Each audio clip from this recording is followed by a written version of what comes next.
with ESPN 106.3 and WPTV News Channel 5. This Friday night, one of the biggest college football games in our state will take place. Lane Kiffin and the FAU Owls travel to Orlando to take on the UCF Knights. Jason Pugh of ESPN 106.3 has more on this big Sunshine State showdown. Jason. Jay, Florida Atlantic is 12-1 over their last 13 games, and while that's an impressive record, it's still not as good as this week's opponent, the UCF Knights. They have come into Friday's tilt having won 15 consecutive games. That is the longest win streak in all of college football. It's been a long time since these two schools got together. So long ago, I was on the FAU team back in 2003, the last time we played.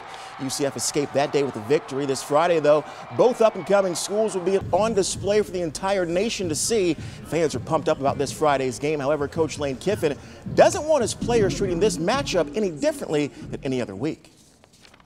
If they do, then they don't really listen to what we talk about. Every game's the same, and so we don't prepare any different. You know, the opponent does not dictate our preparation.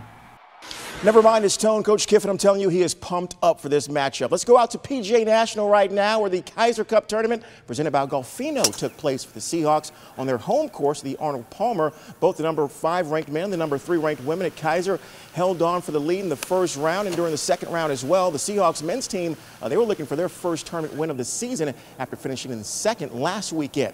Keiser had it going early on in the third round of the tournament. Sophomore Arnaud Galen rolls home this birdie putt. Later on, Keiser would add to their lead. This time, freshman Christian Steele, he converts the birdie putt. The men's team, they would go on to win. They were the only team to finish this tournament under par at -5. Same can be said for the women. They beat the number 1 and 2 ranked teams in the entire country. Now, coming up tonight at 11, we'll continue our preview of the big matchup between FAU and UCF. Also, we'll visit the Benjamin School, the Buccaneers, having a great season so far on the football field. Jay?